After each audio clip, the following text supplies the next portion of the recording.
I'm here to talk about success.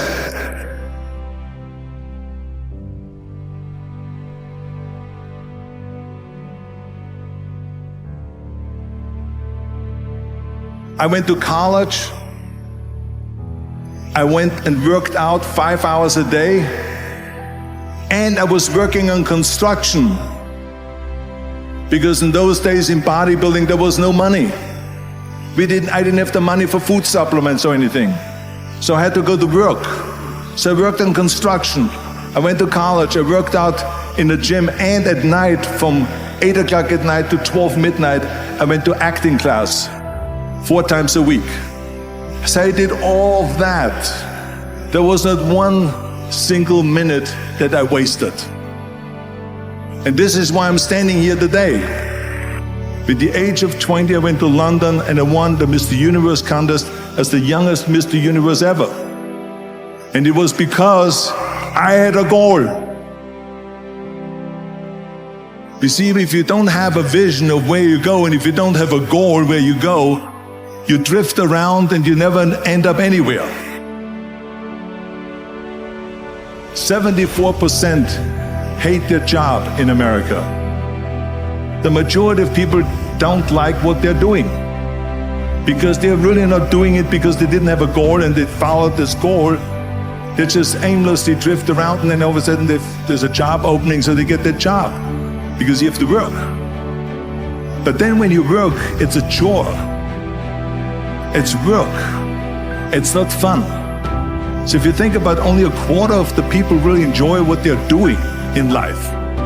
So people always ask me, when they saw me in the gym in the pumping iron days, they say, why is it that you're working out so hard? 5 hours a day, 6 hours a day, and you have always a smile on your face. The others are working out just as hard as you do, and they look sour in the face. Why is that? And I told people all the time, I said, because to me, I'm shooting for a goal. In front of me is the Mr. Universe title. So every rep that I do gets me closer to accomplishing that goal, to make this goal, this vision, turn into reality. Every single set that I do, every repetition, every weight that I lift will get me a step closer to turn this goal into reality. So I couldn't wait to do another 500-pound squat. I couldn't wait to do another 500-pound bench press. I couldn't wait to do another 2,000 reps of sit-ups. I couldn't wait for the next exercise. So let me tell you something, visualizing your goal and going after it makes it fun. You got to have a purpose. No matter what you do in life, you got to have a purpose. And Muhammad Ali worked his butt off, and I saw it firsthand. And I remember that there was a sports writer that was there in the gym when he was working out and he was doing sit-ups. And they asked him, how many sit-ups do you do? And he said, I don't start counting until it hurts. Now think about that. He doesn't start counting his sit-ups until he feels pain. That's when he starts counting. That is working hard. And so you can't get around the hard work. It doesn't matter who it is. Work your ass off. There is no magic pill. There is no magic out there. You cannot get around. You have to work and work and work.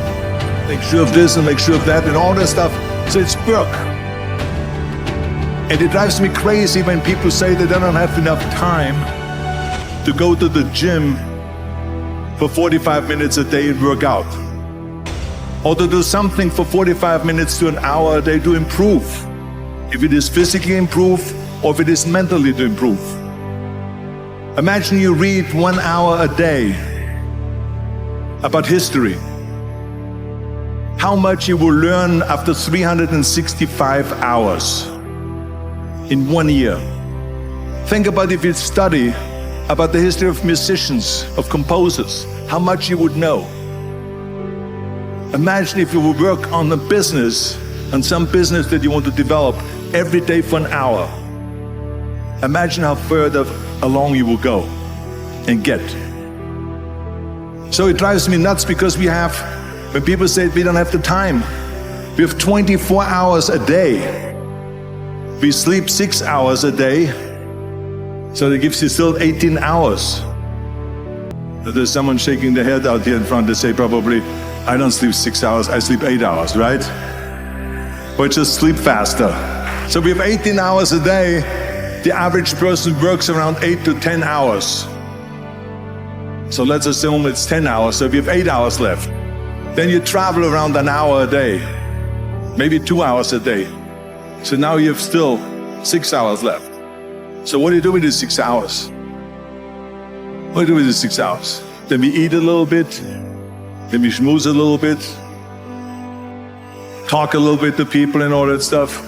But you can see how much time there is available if you organize your day.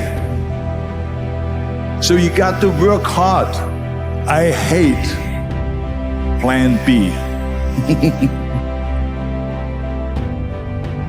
And I tell you why.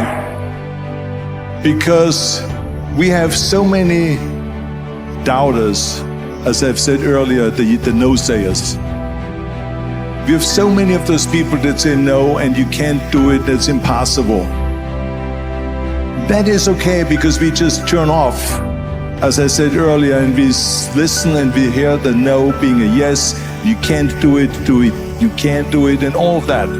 So that is possible to do that amongst all the negative people around you. But when you start doubting yourself, that's very dangerous. Because now what you're basically saying is that if my plan doesn't work, I have a fallback plan, I have a plan B.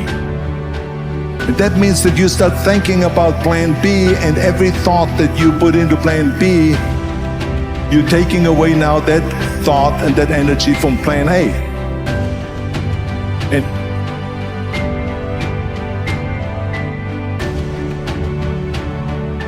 And it's very important to understand that we function better if there is no safety net, because plan B becomes a safety net. It says that if I fail, then I fall and I get picked up and I have something else there that will protect me. And that's not good, because people perform better when there's no safety net. People perform better in sports and everything else if you don't have a plan B. I'm telling you, I've never ever had a plan B.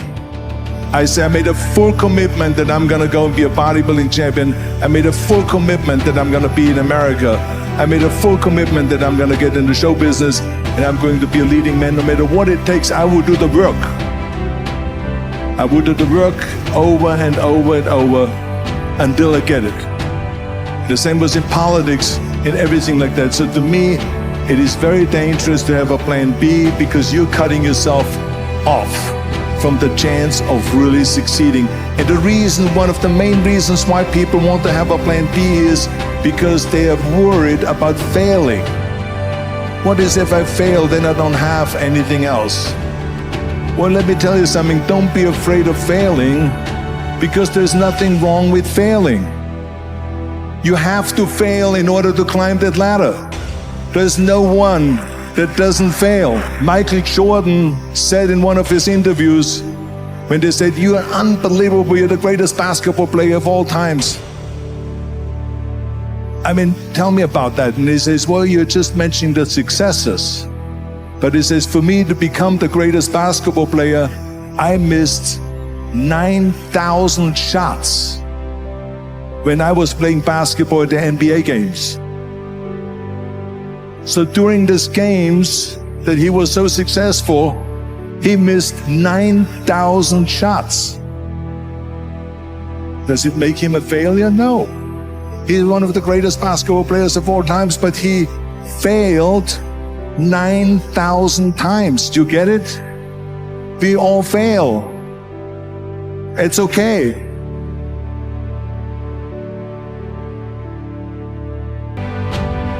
What is not okay is that when you fail, you stay down. Whoever stays down is a loser. And winners will fail and get up, fail and get up, fail and get up. You always get up. That is a winner. That is a winner. I failed in bodybuilding. I lost bodybuilding competitions. I lost powerlifting competitions. I lost weightlifting competitions.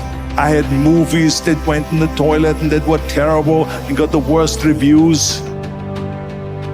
And in politics, I remember I had many of the initiatives on the ballot,